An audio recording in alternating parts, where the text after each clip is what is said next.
चलिए स्टार्ट करते हैं। Profit and loss prior to incorporation. Profit and loss prior to incorporation जो topic है, business acquisition and conversion into the partnership form into a company. किसी भी partnership form या ये चैप्टर नाम के ध्यान से मतलब समझना बेटा। ये क्वेश्चन बोल रहा है कि मान लो कोई एक साल के बीच में कभी भी हम अपने किसको भी मतलब अगर मैं सोल ट्रेडर हूं, कौन हूं? सोल ट्रेडर हूं।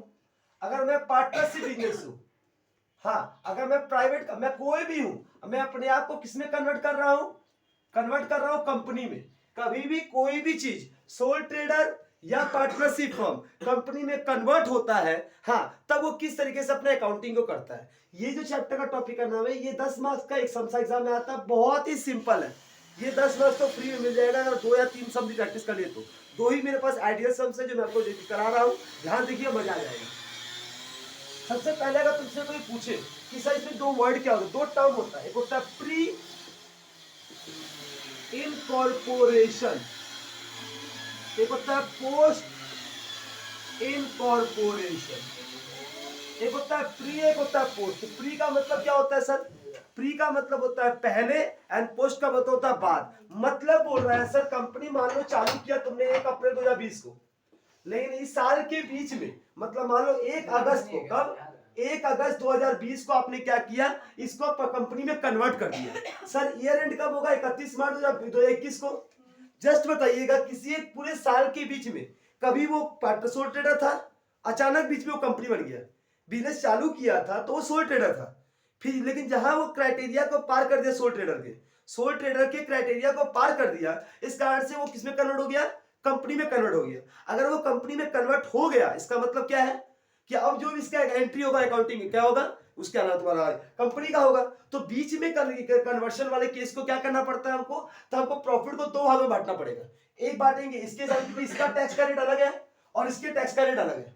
सोल ट्रेडर का स्लैब में जाता है और इसका इनकम 30% डायरेक्ट टैक्स आता है। असली में बनाया क्यों ज्यादा पसंद है सर? मैं चेंज कर रहा हूं, फर्क क्या पड़ता है? फर्क पड़ता है। सोल ट्रेडर अपने स्लैब में टैक्स देता है अप टू 2.5 लाख नील, 2.5 लाख से लेकर 5 लाख आपको 5%, 5 लाख की 5 लाख से लेकर 10 लाख आपको क्या 20% और 10 लाख से ऊपर 30%, ये स्लैब रेट है। लेकिन जहां पर अगर मैं बात करूं कंपनी के केस में, वो डायरेक्टली अपने टोटल इनकम के ऊपर, मतलब नेट ईबीआईटी के ऊपर, किसके ऊपर?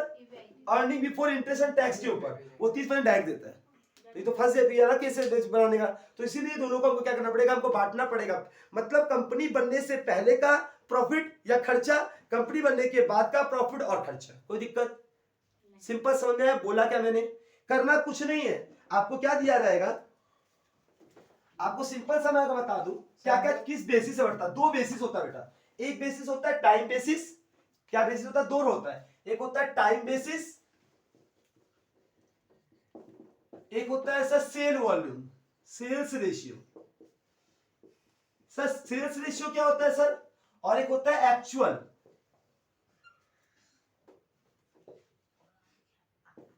तीन वर्ड होता है सर, ध्यान से समझना है बात को। सर आपने बोला टाइम बेसिस क्या नाम है? सर कुछ ऐसे खर्चे होते हैं जो समय के अनुसार बढ़ते हैं। क्या करते हैं? समय के अनुसार बढ़ते हैं। मतलब अगर मैं बोलूंगा सर, पहले हम सबसे पहले सम दिया रहेगा ना, समय पढ़ना कि सर किस तारीख को, डेट ऑफ कन्वर्शन क्या है, डेट ऑफ कन्वर्शन। आपको सबसे पहले सम में आपको ये 2 रेशियो निकालना पड़ेगा, एक टाइम रेशियो और एक तो sales ratio. Sir time ratio कैसे निकलेगा? टाइम रेशियो निकलेगा डेट ऑफ कन्वर्शन, किस तारीख को आपने कन्वर्ट किया। सर मैंने मान लो 1 मई को कन्वर्ट किया, 1 मई को कन्वर्ट किया। सर ईयर एंड क्या था? सर ईयर एंड मान लो 31 दिसंबर था, ठीक है, मैं जनवरी दिसंबर का सम से। तो बताओ प्री कितना डेट, कितना महीना हुआ और पोस्ट कितना महीना हुआ? सर जनवरी महीने चालू हुआ था, जनवरी फरवरी मार्च अप्रैल, 4 महीना। 4 महीना क्या था? प्री था। और अप्रैल क्योंकि 1 मई है तो मई जून जुलाई अगस्त सितंबर अक्टूबर नवंबर दिसंबर, 8 महीना क्या है सर? पोस्ट। समझ आया आपको? समय का मैं एग्जांपल देता हूं। मैं बोल रहा हूं मैं बिजनेस चालू किया था, मेरा ईयर एंड कब? 31 दिसंबर।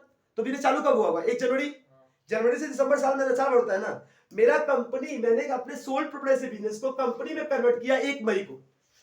1 मई को मेरा जो सोल ट्रेडर था अब वो कंपनी बदल गया, क्योंकि मैंने अपना पूरा लीगैलिटी दिया, क्योंकि क्या नाम है, कॉर्पोरेट ऑफ इनकॉर्पोरेशन को मिल गया certificate of incorporation, certificate of commitment. याद है प्राइवेट कंपनी के लिए सर्टिफिकेट ऑफ इनकॉर्पोरेशन चाहिए होता है और पब्लिक कंपनी का सर्टिफिकेट इनकमिटमेंट चाहिए होता है।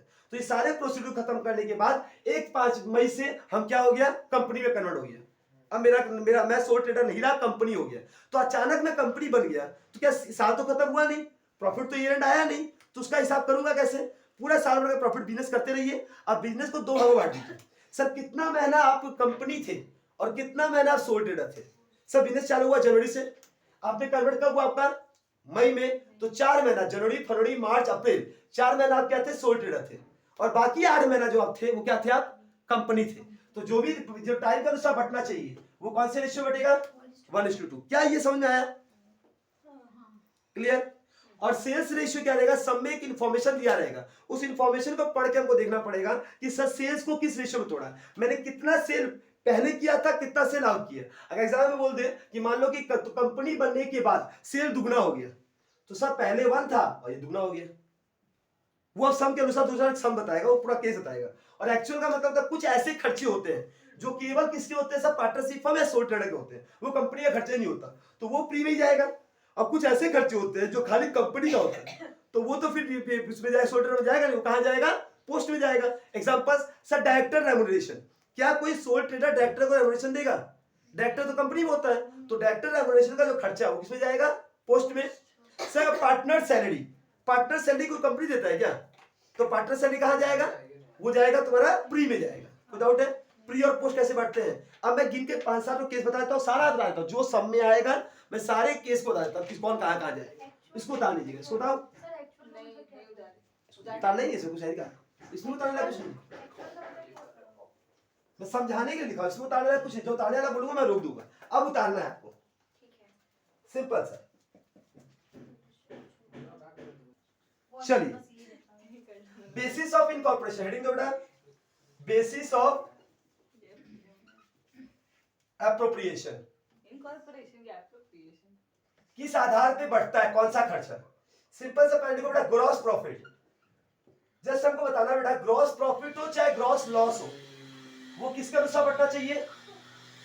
Gross basis and gross loss sales के अनुसार बढ़ना चाहिए, हाँ कि टाइम के अनुसार? क्या प्रॉफिट और लॉस कभी टाइम से डिपेंड करता है? नहीं सर, कि ग्रॉस प्रॉफिट डिपेंड करता है सेल पर। आप सेल कितना किए हैं तब आपको प्रॉफिट होगा।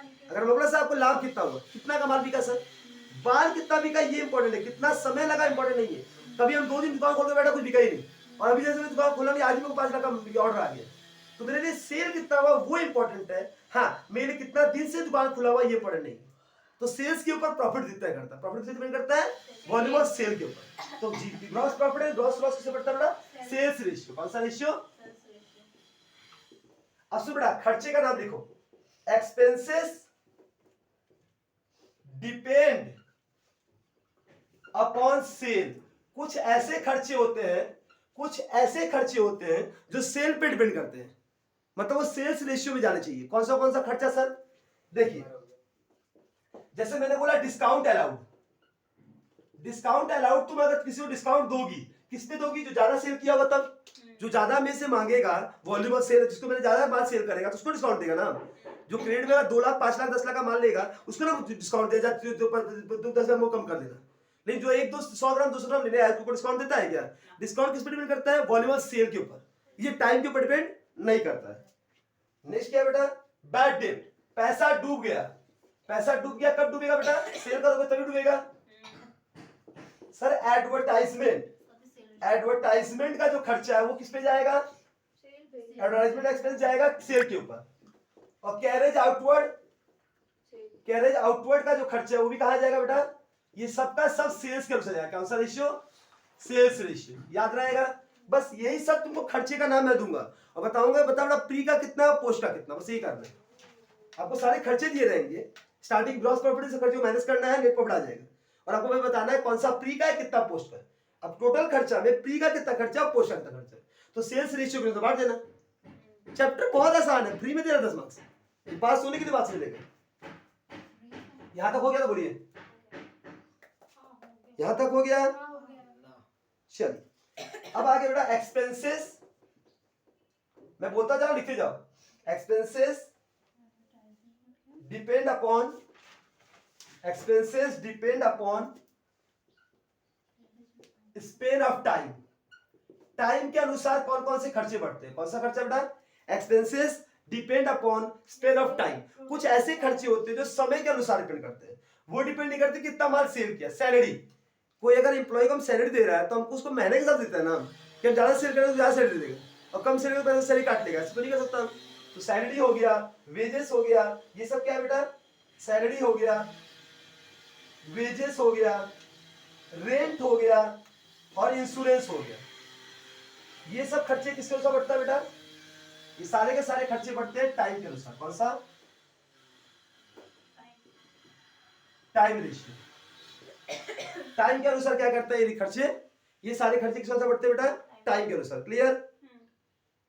मैंने क्या वर्ड बताया बेटा, सबसे पहले बताया ग्रॉस प्रॉफिट बढ़ता है सेल के अनुसार। कुछ ऐसे खर्चे जो सेल के अनुसार बढ़ेंगे, कुछ ऐसे खर्चे जो टाइम के अनुसार बढ़ेंगे।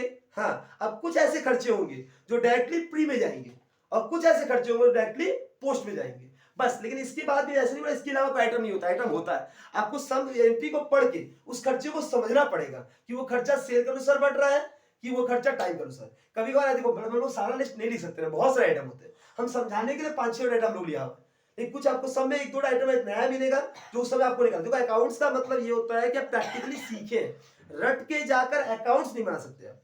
अकाउंट्स ये बोलता है कुछ आइटम वो ऐसा देगा जो क्लास में डिस्कस नहीं किया है, लेकिन आपको कॉन्सेप्ट बता दिया गया है कि ये समझिए बेटा, वो खर्चा जो तुम पे डिपेंड करता है सेल, वो खर्चा तुम्हें ऐसे पूछना खर्चे से, वो खर्चा अगर मैं नहीं दूं, वो खर्चा अगर मैं दे रहा हूं तो उससे मेरा क्या इंपैक्ट हो रहा है, सेल बढ़ रहा है।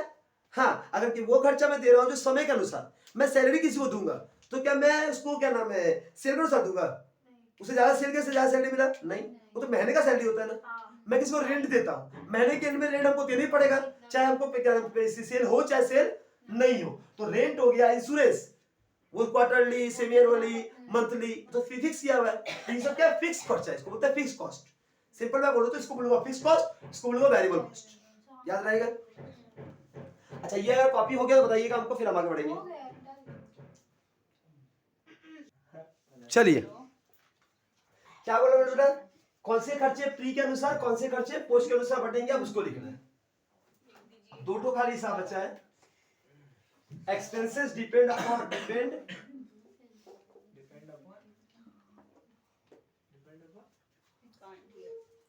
डिपेंड बेटा, expenses exclusively relating to pre-incorporation period।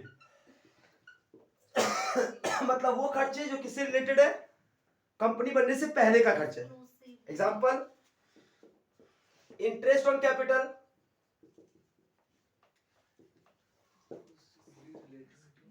Partner salary, ये जो खर्चा है बेटा, ये खर्चा कभी कंपनी का हो सकता है, कंपनी में कोई पार्टनर नहीं होता है, कंपनी में equity share, preference share, debenture होता है। और कंपनी में कभी इंटरेस्ट ऑन कैपिटल हमको नहीं देना होता है, वो हमके पार्टनरशिप फॉर्म में इंटरेस्ट ऑन कैपिटल देते हैं। तो ये दोनों का दोनों जो खर्चा है, कौन सा खर्चा है बेटा, प्री का खर्चा है। वैसे कुछ ऐसे खर्चे होते हैं,